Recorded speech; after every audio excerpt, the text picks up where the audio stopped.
अगर एक एलियन और एक इंसान आपस में मिल जाएं तो वो कितने ताकतवर हो सकते हैं और उसके बाद वो कितनी तबाही मचा सकते हैं। आज की कहानी इसी से रिलेटेड है, तो चलते हैं आज की कहानी की तरफ।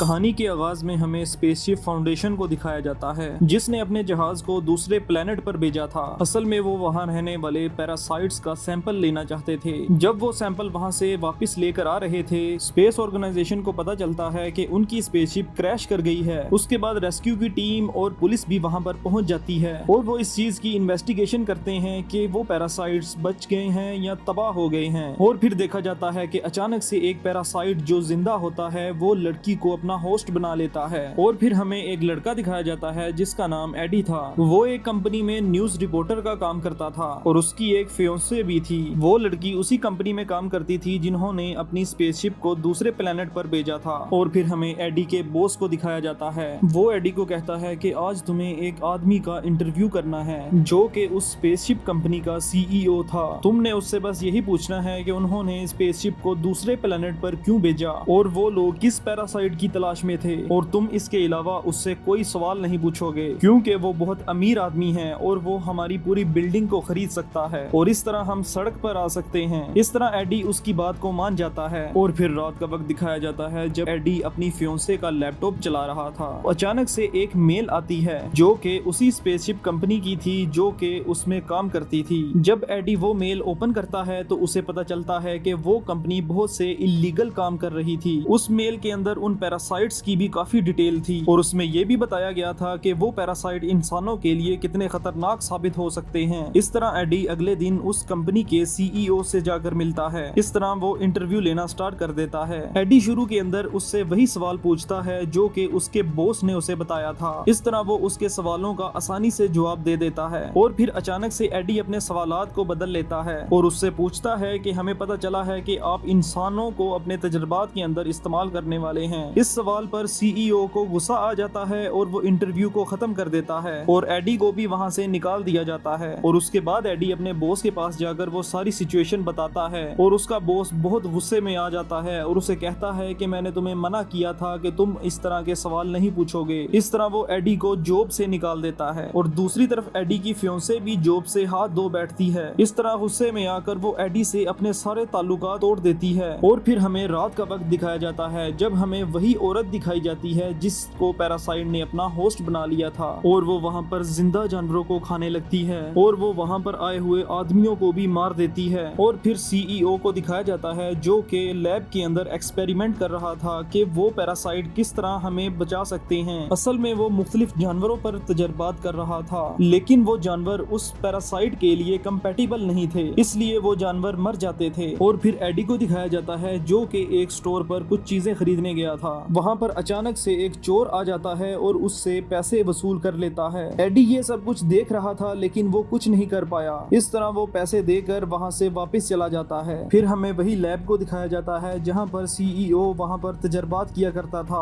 और अब की बार वो एक इंसान पर तजर्बा करने वाले थे। लेकिन देखा जाता है कि वो पैरासाइट इंसानों के साथ भी कंपैटिबल नहीं हो पाता और वो इंसान भी मर जाता है। वहाँ पर डॉक्टर के साथ उसकी एक वर्कर भी थी जिसे ये सब कुछ देखकर काफी बुरा लग रहा था। और दिखाया जाता है कि अगले दिन उसी स्टोर के अंदर एडी की मुलाकात उस औरत के साथ होती है। वो औरत जानती थी कि एडी एक न्यूज रिपोर्टर है। वो एडी को वो सब कुछ बताती है जो कि उस कंपनी के अंदर चल रहा था। एडी उसे कहता है कि मैं जॉब छोड़ चुका हूँ, अब मुझे इस चीज के अंदर कोई इंटरेस्ट नहीं है। वो औरत एडी को कहती है कि तुम्हें इस पर रिसर्च करनी होगी वरना बहुत से लोगों की जानें जा सकती हैं। और फिर एडी उसकी बात मान जाता है और उसे कहता है कि मैं कोशिश करता हूँ कि जल्द ही इसका कोई हल निकाल सकूं। और रात के वक्त एडी फिर उस लैब के अंदर चला जाता है जहां पर लोगों पर एक्सपेरिमेंट हो रहे थे और वो सबूत इकट्ठे करने के तौर पर उनकी तस्वीरें बना लेता है। और एडी देखता है कि वहां पर बहुत से लोगों को कैद भी किया गया था। एडी को एक लड़की पर तरस आ जाता है और वो उसकी जान बचाने के लिए शीशे को तोड़ देता है। असल में उस औरत के अंदर वो पैरासाइट मौजूद था। जैसे ही वो शीशा टूटता है वो औरत एडी पर हमला कर देती है और इस तरह उस पैरासाइट ने अब एडी को अपना होस्ट बना लिया था। और फिर दिखाया जाता है कि वहाँ के गार्ड्स भी एडी को पकड़ने की कोशिश करते हैं, लेकिन वो उनके हाथ नहीं आता और वहाँ से फरार हो जाता है। इस तरह वो एक जंगल से होते हुए अपनी जान बचाने की कोशिश करता है।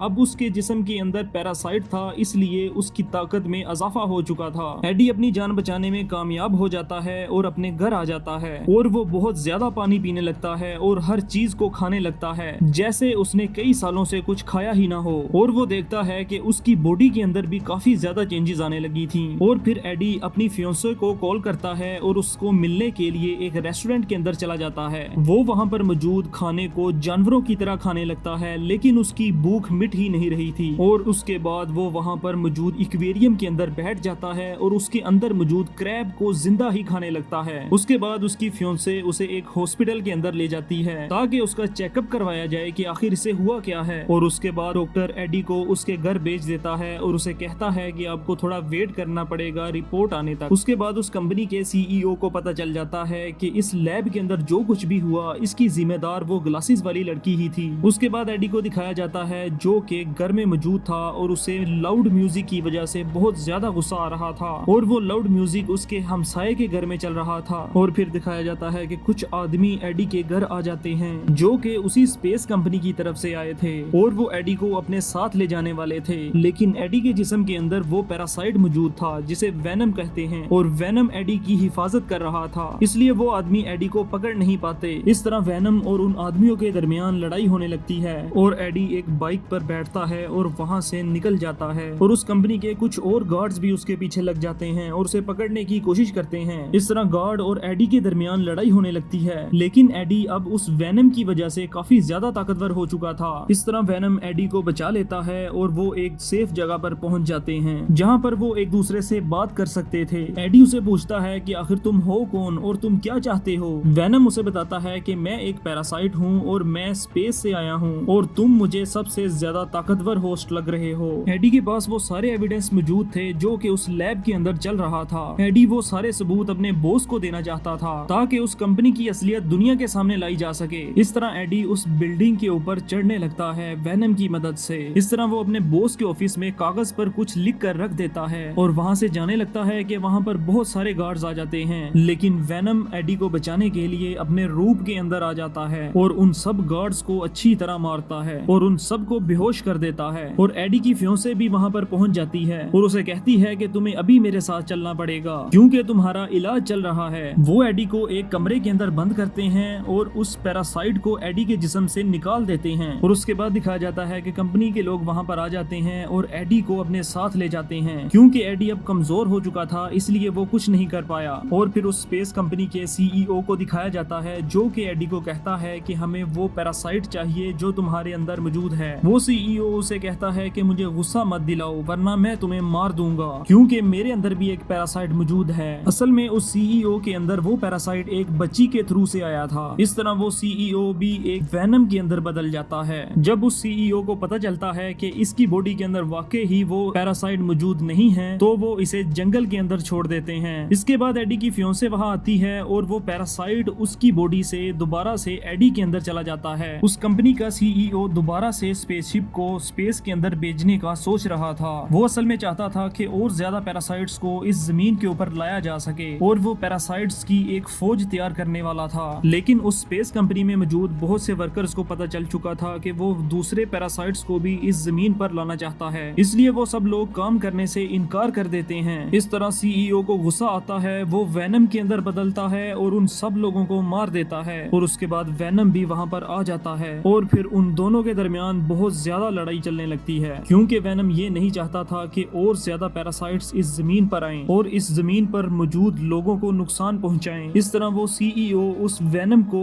एडी की बॉडी से निकाल देता है और उसे मार देता है और खुद वो स्पेसशिप के अंदर बैठकर वहाँ से फरार होने लगता है। तभी अचानक से वेनम दोबारा एडी की बॉडी के अंदर चला जाता है और वो दोबारा जिंदा हो जाता है। इस तरह वेनम दोबारा से भागता हुआ उस स्पेसशिप के ऊपर चढ़ जाता है और उसको तोड़ देता है। इस तरह वो स्पेसशिप भी तबाह हो जाती है और वो सीईओ भी मर जाता है और वेनम भी एडी को बचाने के लिए खुद को तबाह कर देता है और एडी पानी के अंदर गिर जाता है। और फिर उसके अगले दिन दिखाया जाता है कि एडी और उसकी फियांसे बैठकर बातचीत कर रहे थे कि अचानक से एडी के अंदर से वेनम की आवाज आती है। एडी की फियांसे उससे पूछती है कि क्या वेनम अभी भी जिंदा है वो जवाब देता है कि नहीं, ऐसा नहीं है, तुम्हें शायद गलती हुई है। इस तरह एडी वहाँ से उठता है और पैदल जाने लगता है और वो वेनम से बातें करने लगता है। इस तरह हमें पता चलता है कि वेनम अभी भी जिंदा है और इसी के साथ कहानी खत्म हो जाती है।